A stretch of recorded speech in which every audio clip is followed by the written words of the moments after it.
মাননীয় speaker, police সংস্কার নিয়ে যখন আমরা কথা বলি বা পুলিশের যে বিষয়গুলো, তৃণমূলের কিছু পুলিশের অনেক সমস্যা রয়েছে ইনস্ট্রুমেন্টাল।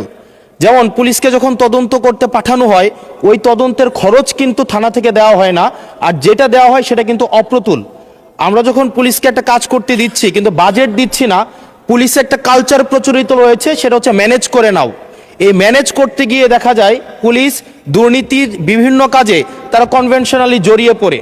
যেমন কিছুদিন আগে আমাদের 26শে মার্চের প্রোগ্রাম হয়েছে, এবং সেটা হচ্ছে সবাই জানে এই 26শে মার্চের প্রোগ্রামে যে বাজেট দেওয়া হয়েছে প্রশাসনকে, সেই বাজেট এবং প্রোগ্রাম করতে গিয়ে যে খরচ হয়েছে সেটার মধ্যে কিন্তু আনুপাতিক অনেক ধরনের ব্যবধান রয়েছে।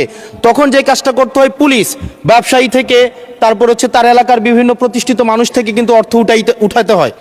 আমার মাননীয় স্বরাষ্ট্রমন্ত্রীর কাছে প্রশ্নটি হচ্ছে, এই যে পুলিশের যথাযথ বাজেট দেওয়া হবে কিনা, যাতে করে তাদের যে রুটিন ডেইলি অ্যাক্টিভিটিগুলো রয়েছে সেই ডেইলি অ্যাক্টিভিটিগুলো যথাযথভাবে তারা পরিচালনা করতে পারে, এবং তাদেরকে যেন ম্যানেজ করে নাও কালচারে যেন না যেতে হয়, এবং কোনো ধরনের দুর্নীতিতে যেন তাদেরকে যুক্ত না হতে হয়। ধন্যবাদ।